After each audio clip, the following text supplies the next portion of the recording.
In this episode, we're going to take a look at manipulating fixtures in Capture. For this purpose, I've prepared a design that contains 3 fixtures. We have a profile on the left, followed by a Fresnel, and finally a moving head. The first thing we're going to take a look at is the Fixtures tab. This works as a spreadsheet and contains a list of all the fixtures in your design.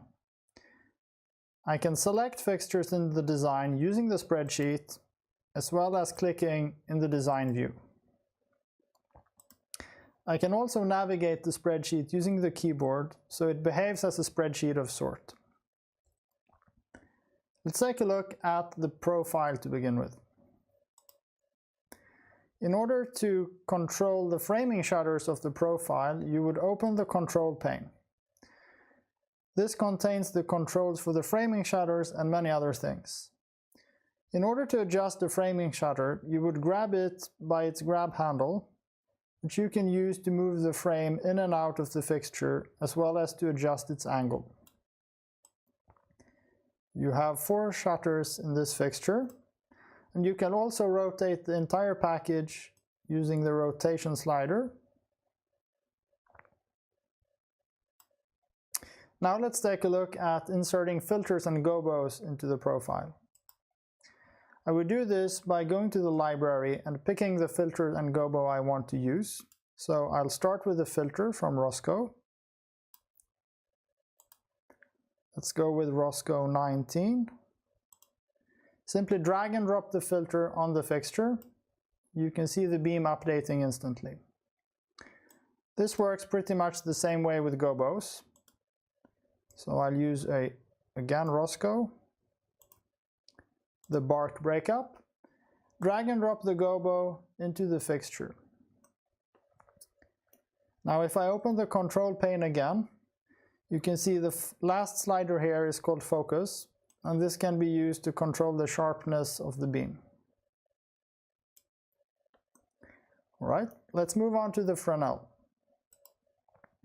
The Fresnel by default only has a zoom control, but we can add barn doors to it as well if we go to the Design tab and the Fixtures properties. There's an external accessory property where you would find the barn doors.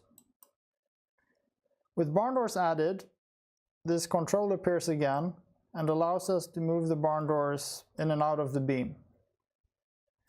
And again, there's a slider to control the rotation of the entire barn door package. Moving on to the moving head, its control pane reveals many properties that are DMX controlled. So the most important property that you will have to deal with for moving lights is the one that controls the DMX mode of the fixture.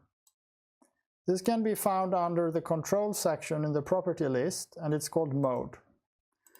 This fixture has 2 modes, a 37 channel and a 41 channel mode.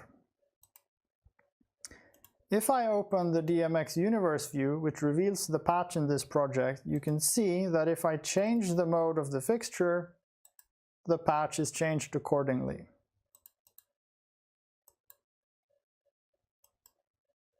One operation that you may commonly need to do is replacing one fixture with another fixture. The way you do this is by finding the replacement fixture in the library. In this case, I'm going to replace the profile with another profile, so I'm going to go and find the ETC folder and the profiles. What I have in this design is a 36-degree profile, so let's see what it would look like if we changed it for a 50-degree profile. Simply drag and drop it on top of the existing profile and it will be replaced. You can see the beam is now a lot wider, as would be expected with this replacement. That's it for this time, and stay with us for the next episode.